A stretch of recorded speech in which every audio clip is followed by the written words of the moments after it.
महमूद चौधरी साहब को आवाम से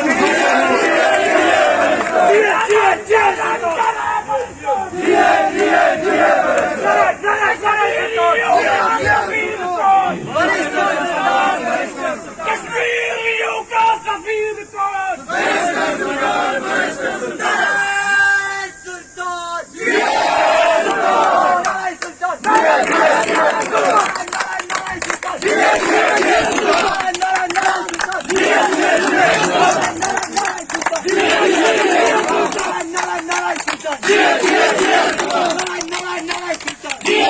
इमरान खान साहब से अपने आज़ाद कश्मीर के मसाइल के सिलसिले में, आज़ाद कश्मीर में फंड के इजाफे के सिलसिले में, अदलिया के बुरान के सिलसिले में मिलने गया तो इमरान खान साहब ने मुझे हुक्म दिया, हदायत की कि मुझे तो न्यूयॉर्क में होना चाहिए था, जनरल असेंबली में होना चाहिए था, मोदी के आवाज के मुकाबले में आवाज बुलंद करनी चाहिए थी।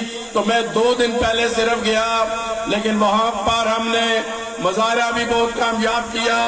वहां पर मैं सेक्रेटरी जनरल यूनाइटेड नेशन से भी मिला, सेनेटर, कांग्रेस, वजारत खारजा, सब लोगों से मिल के आया हूं। और वहां पर अब ये लोग समझ चुके हैं कि जब तक कश्मीरी अवाम को हक खुदारादियत नहीं दिया जाएगा, उस वक्त तक इस खित्ते में, इस रीजन में अमन कायम नहीं हो सकेगा। इस मौके पे मैं ये भी कहूं कि जनरल असेंबली के इजलास में मैंने इमरान खान की तकरीर भी सुनी। यकीन करें कि जो इस तरह इमरान खान ने जो 45 मिनट की तकरीर की, आधा घंटा उन्होंने कश्मीर पर बात की। यकीन करें कोई कश्मीरी भी उतना ज्यादा कश्मीरियों के हक में नहीं बोल सकता था जितना कि इमरान खान बोले, अफगानिस्तान की मिसाल देते हुए भी।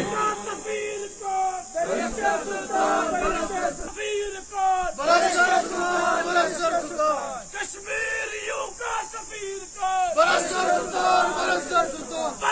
सुल्तान कदम बढ़ो, हम तुम्हारे साथ हैं।